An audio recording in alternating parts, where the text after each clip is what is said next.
Hi friends, அஸ்ஸலாமு அலைக்கும். Welcome to Raifa kitchen. நம்ம இன்றைக்கி பார்க்க போகிறது பெப்பர் சிக்கன் கிரேவி தாங்க. இது நல்ல குழைவான சாதம் வடித்து நல்லா தலை ரசம் ஊற்றி இதை வச்சு சாப்பிட்டிங்கன்னா அவ்வளோ சூப்பராக இருக்கும். அது மட்டும் இல்லை, பாசிப்பருப்பு சாம்பார், கத்திரிக்காய் முருங்கைக்காய் சாம்பார் இது கூட தொட்டு சாப்பிட்றதுக்கும் ரொம்ப பொருத்தமாக இருக்குங்க. பிரியாணிக்குமே தொட்டு சாப்பிட்லாம், சப்பாத்தி பரோட்டா கூட தொட்டு சாப்பிட்றதுக்கும் சூப்பராக இருக்கும். ரொம்ப சுலபமான முறையில் தான் நம்ம செய்ய போகிறோம், கம்மியான மசாலாலாம் சேர்த்து. எப்படி செய்கிறதுன்னு பார்த்துடலாமா? வீடியோவை ஸ்கிப் பண்ணாமல் பாருங்கள். அப்படியே நம்ம சேனலுக்கு இப்போ தான் ஃபஸ்ட் டைமாக வந்திருக்குறீங்கன்னா நம்ம சேனலையும் சப்ஸ்கிரைப் பண்ணிவிட்டு வந்துடுங்க. வாங்க போய் வீடியோக்குள்ளே போகலாம்.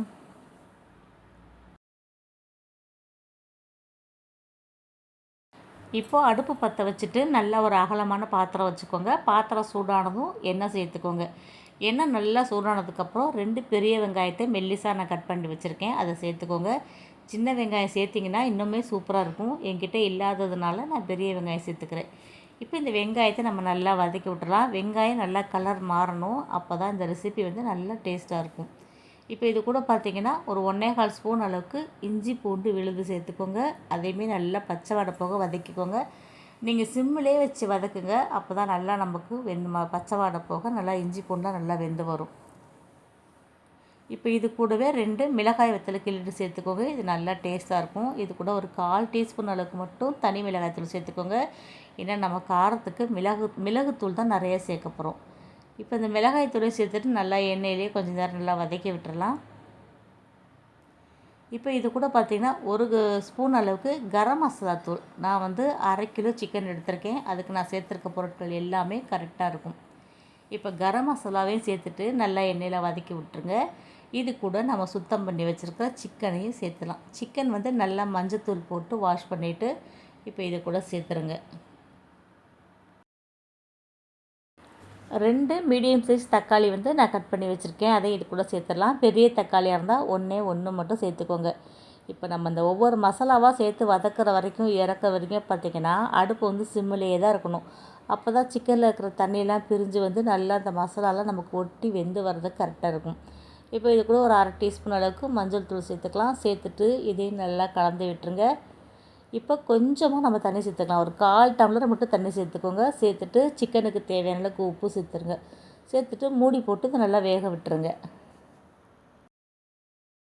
இப்போ நம்ம எடுத்து பார்க்கலாம். பாருங்கள், சிக்கன்லேருந்து எந்த அளவுக்கு தண்ணி நல்லா பிரிஞ்சு வந்திருக்கு. இன்னுமே நல்லா தண்ணி பிரிஞ்சு வரணும். நம்ம போட்டிருக்க மசாலா எல்லாமே இந்த கறியில் ஒட்டி நல்லா பிரண்டு வரணும்.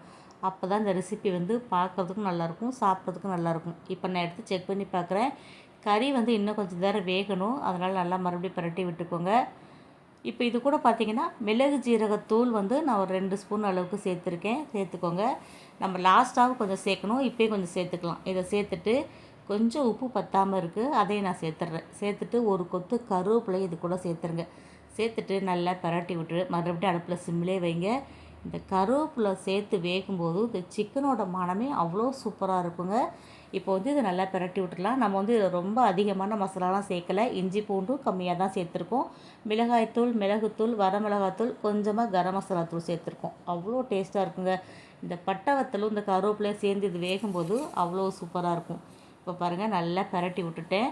இப்போ வந்து சிக்கனில் நம்ம இருந்த தண்ணியெலாம் வற்றிடுச்சு. இன்னும் கொஞ்சம் நல்லா சுருண்டு இந்த மசாலா எல்லாமே கறியில் ஒட்டி வரணும். நம்ம மூடி வச்சிடலாம். இப்போ ஒரு 5 நிமிஷம் ஆயிடுச்சு பாருங்கள். நல்லா சிக்கனில் இருக்கிற தண்ணியெலாம் வற்றி நல்லா சிக்கனில் மசாலா ஒட்டி சூப்பராக வந்திருக்கு. காரம் செக் பண்ணி பாருங்கள்.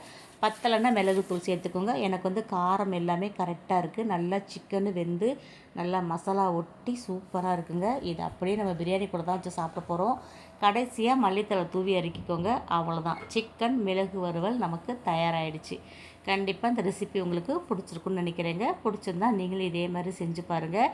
இதே மாதிரி நிறைய சிக்கன் ரெசிபி நம்ம சேனலில் இருக்குங்க. சேனல் நேமுக்கு கீழே ப்ளேலிஸ்ட்டில் சிக்கன் ரெசிபிஸ்ன்னு கொடுத்துருக்கேன். தேவைப்படுறவங்க செக் பண்ணி பாருங்கள். டிஸ்கிரிப்ஷன் பாக்ஸ்லேயும் இதோட லிங்க் கொடுக்குறேன், தேவைப்படுறவங்க. அவ்வளோதாங்க, சுலபமான முறையில் செய்யக்கூடிய சிக்கன் மிளகு வறுவல் எப்படி செய்கிறதுன்னு பார்த்துட்டோம். கண்டிப்பாக இந்த ரெசிபி உங்களுக்கு பிடிச்சிருக்குன்னு நினைக்கிறேன். பிடிச்சிருந்தா நீங்களும் இதே மாதிரி செஞ்சு பாருங்கள். செஞ்சு பார்த்துட்டு எப்படி இருக்குன்னு சொல்லுங்கள். வீடியோ பிடிச்சிருந்துச்சுன்னா லைக் பண்ணிவிட்டு நிறையா ஷேர் பண்ணிவிடுங்க. நீங்கள் லைக் பண்ணி கமெண்ட் பண்ணுற மாதிரி இப்போ கமெண்ட் பாக்ஸில் ஹைப்புன்னு ஒரு ஆப்ஷன் கொடுத்துருக்காங்க. இந்த வீடியோ பிடிச்சிருந்துச்சுன்னா வீடியோக்கான ஹைப்பையும் மறக்காமல் கொடுத்துருங்க.